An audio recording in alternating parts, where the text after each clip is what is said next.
Guys, naggagawa kami guys ng ma'mol. Ito yung dough namin guys, yan.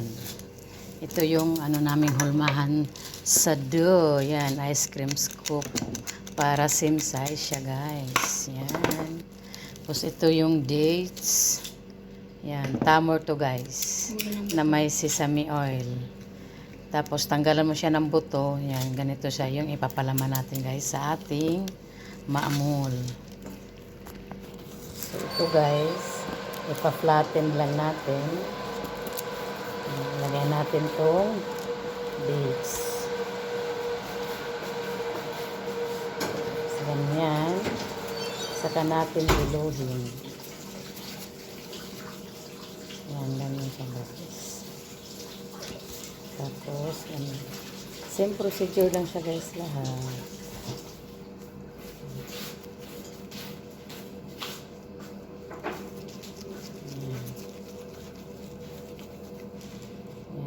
Siya guys.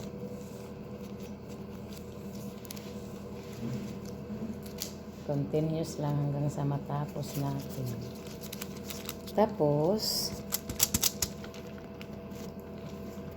meron tayong icing sugar guys. Ay, flour pala to, sorry. Flour. Tapos ilangan natin siya dito guys. Para meron siyang yan. May design siya. So, ganito na siya guys. Ayan, may design siya bago natin siya i-bake. Okay. Continuous lang hanggang sa matapos siya guys. Ayan, ganyan. Tapos ngayon guys, ito na yung ating.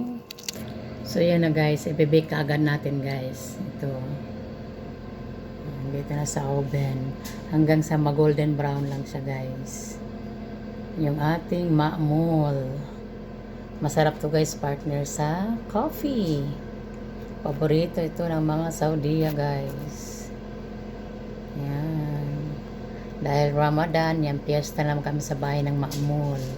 Tapos ito na guys yung finished product natin guys. Yan. Lagyan natin ng icing sugar on the top of our ma'mol. Yan. Yan. Na na na. Na na na na na na. Mumaran Ramadan. Mubarak Ramadan. Na na na. Diba ang sarap guys? Nakakapagod lang. Ito guys. Tikman natin. Sarap. Yan yung guys yung dates siya. Sarap. Yummy. Ito yung ating ma'mol for today's vlog. Bye. Ang charap-charap. Masarap na masarap. Ang aming ma'mol. Kailan bilog na bilog. Parang may dumating na sa ano.